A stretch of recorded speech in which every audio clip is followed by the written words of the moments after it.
Hello again. Before beginning, I must make it clear that I'm not one of those who believe that the war in Ukraine is not taking place. That is to say that the whole thing is a fake and artfully constructed facade to deceive us into thinking that there is violence and death where there is really nothing of the kind. I have no doubt at all that people really are being killed there and that the Russians and Ukrainians are actually fighting. That does not mean to say, of course, that I take at face value everything which emerges from Kiev. I'm thinking in particular of the recent visit by American President Joe Biden. Kiev is safe enough, really. Any number of world leaders and actors and so on have been there, including the British Prime Minister. They've all lined up for photo calls with Zelensky, who is the golden boy of the West at the moment.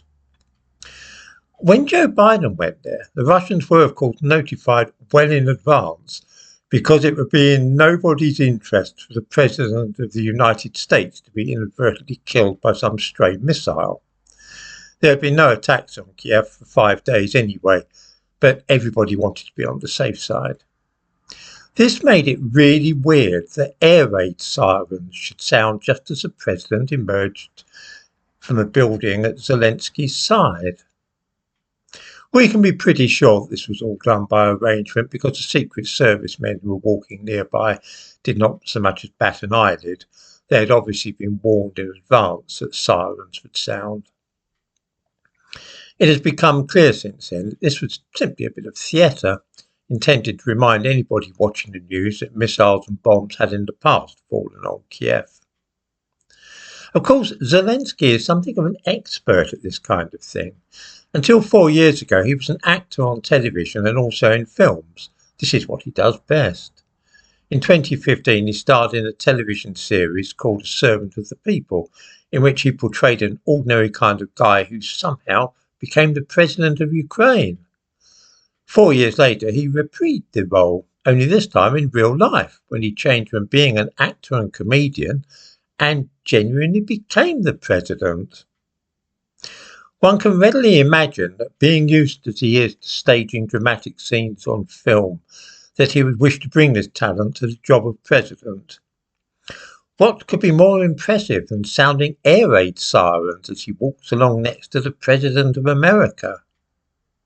There have been many other instances like this of his flair for the dramatic, in which he gives the impression of a man playing a part rather than being a genuine statesman in a country at war.